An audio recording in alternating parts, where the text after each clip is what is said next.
मित्रों नमस्कार, भारत माता की जय, वंदे मातरम, जय श्री राम। मित्रों मैं दिलीप पांडे, स्वागत है आपका मेरे YouTube चैनल में। मित्रों एक तरफ डोनाल्ड ट्रंप हैं जो कि अगर हम देसी भाषा में कहें तो हाथ पैर जोड़ रहे हैं कि भाई किसी तरह से अब युद्ध ख़त्म हो जाए। उन्होंने ईरान के ऊपर जो हमला किया, फोर्डो, नतांज, इस्फहान के ऊपर जो परमाणु ठिकानों पर हमला किया था, उसके बाद उन्होंने बार बार रिक्वेस्ट की कि भाई अब सीज़ फायर हो जाए, अब सीज़ फायर हो जाए, अब ईरान कोई हमला ना करे। इसके बाद भी ईरान माना नहीं, ईरान ने हमला किया है। मैं आपको आगे बताऊंगा क्या हमला किया है। लेकिन स्थिति क्या है कि ईरान बिल्कुल आमादा है युद्ध के लिए। ईरान बिल्कुल लड़ने को तैयार है, वो कह रहा है पीछे नहीं हटने को तैयार है। जबकि अमेरिका, ट्रंप जो है वो हाथ पैर जोड़ रहे हैं, साहब की सीज़ फायर कर लो, क्योंकि ट्रंप को तो अपने बिजनेस की फिक्र पड़ी है कि जो उनका देश है उसकी आर्थिक व्यवस्था सही हो जाए। तो आप समझ लीजिए कि ऐसी स्थिति बनी हुई है। तो ऐसा लगता है बिना ईरान अपने आप को पूरी तरह से ख़त्म किए मानेगा नहीं। ये हमको बात यहाँ पे समझ में आ रही है। आज हम इस पूरे मामले की चर्चा करेंगे, लेकिन उससे पहले हमारी फिर से आपसे एक रिक्वेस्ट है, और रिक्वेस्ट ये है कि आप ज़रूर हमारे YouTube चैनल को सब्सक्राइब कीजिए। अगर आप पहली बार आए हैं तो सब्सक्राइब के बटन में जो नोटिफिकेशन का बेल आइकन है उसको ज़रूर प्रेस कर दीजिए, ताकि आपको हमारे सभी नोटिफिकेशन मिलते रहें वीडियोज़ के। चलते हैं, शुरू करते हैं आगे। तो मित्रों दरअसल ईरान जो है वो मानने को कहीं भी तैयार नहीं है। भाई ट्रंप ने एक बार तो हमला किया, और हमला करने के बाद उन्होंने कहा कि अगर अभी भी ईरान कोई हमला ना करे तो हम इसको सीज़ फायर मान लेंगे, आगे हमला नहीं होगा, आगे युद्ध रुक जाएगा। ईरान नहीं माना। ईरान ने इसके बाद फिर कल रात को कतर में एक जो यूएस का पूरा एयरबेस है जिसका नाम है अल उदीद, तो उस कतर के पूरे एयरबेस पर अल उदीद पर कल ईरान ने कम से कम 19 मिसाइलें दाग दी। और चूंकि अमेरिका को पहले से भनक लग गई थी कि यहाँ पे हमला करेगा ईरान, यही वजह है कि अमेरिका ने वहाँ से अपने फाइटर जेट्स हटा लिए थे, और वहाँ पे उनको कोई नुकसान नहीं हुआ, कोई घायल भी नहीं हुआ, कोई मरा भी नहीं, क्योंकि अमेरिका को पता था, इसने पहले उसने पूरा एयरबेस खाली कर दिया था। तो जो वहाँ का एक ढांचा है उस पर जो नुकसान हुआ हुआ, पर और कोई उससे नुकसान नहीं हुआ। कोई जान माल का बहुत नुकसान, जान का नुकसान नहीं हुआ, माल का नुकसान तो अमेरिका को तो हुआ। तो ऐसी स्थिति में अब एक बार फिर से ट्रंप ने फिर से हाथ पैर जोड़ने शुरू कर दिए।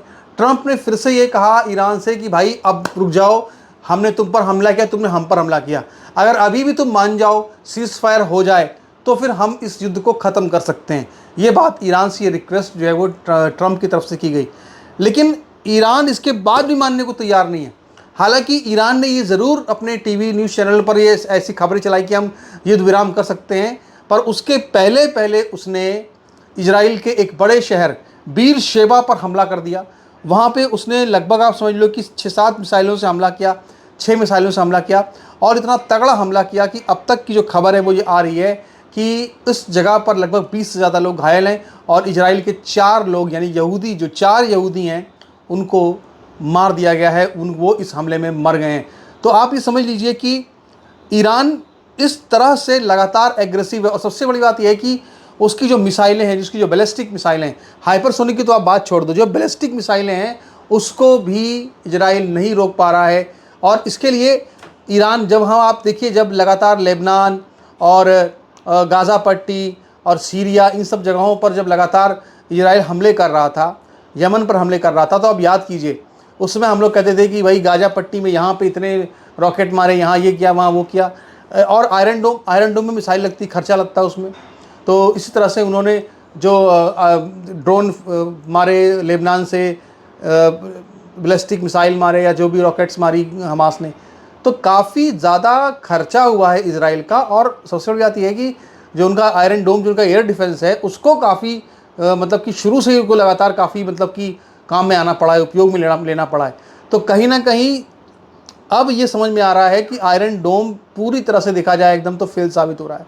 अगर 25%, अगर आप 75% अगर आप रोक रहे हो, अगर आप 95%, 90% अगर आप नहीं रोक पा रहे हो मिसाइलों को, तो भाई लोग तो मरेंगे। फिर जब लोग मरेंगे तो उसको फेल ही कहा जाएगा।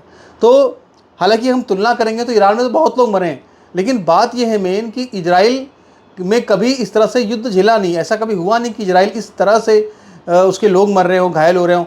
तो इसलिए मैं कह रहा हूँ कि उस हिसाब से अगर आप देखेंगे तो चूंकि इजराइल में यहूदियों की पॉपुलेशन भी कम है, इजराइल का क्षेत्र भी छोटा है, तो अगर यहाँ पे 25 लोग मरें और वहाँ पे 650 लोग मरे तो उसको एक बराबर मानिए। वैसे भी जो यहूदी है वो ये कहता है कि एक यहूदी तो 10-12 मुसलमानों के बराबर है। तो अगर वो कह रहा है साहब कि हमारे 25 मरे, तो मानो कि 250 के करीब समझो उसे। ये मैं आपको बता रहा हूँ कि क्यों उनके एक एक आदमी की जान बहुत कीमती है यहूदियों की, क्योंकि उनके पास आबादी वैसे ही पहले से कम है और उनका क्षेत्र भी छोटा है, इलाका छोटा है, उनका देश छोटा है। तो इसलिए उनके लिए बहुत बड़ी मुसीबत है। अगर 6-7 मिसाइलें गिर जा रही हैं तो उनके लिए बड़ी मुसीबत है। तो अब आप यहाँ पर देखिए कि ये बिल्कुल क्लियर हो रहा है कि जब तक जो नेतन्याहू है या जो इजराइल है, जब तक वो जा करके घुस करके ईरान में इनकी अच्छी से तोड़ाई नहीं करेगा, तब तक ये मानने वाले नहीं हैं। ऐसा बिल्कुल साफ नज़र आ रहा है। और वैसे भी इजराइल के कमांडर पहले भी कह चुके हैं कि हम किसी तरह से रास्ता बनाने की कोशिश कर रहे हैं कि किसी रास्ते से ईरान के ऊपर ज़मीनी हमला किया जाए।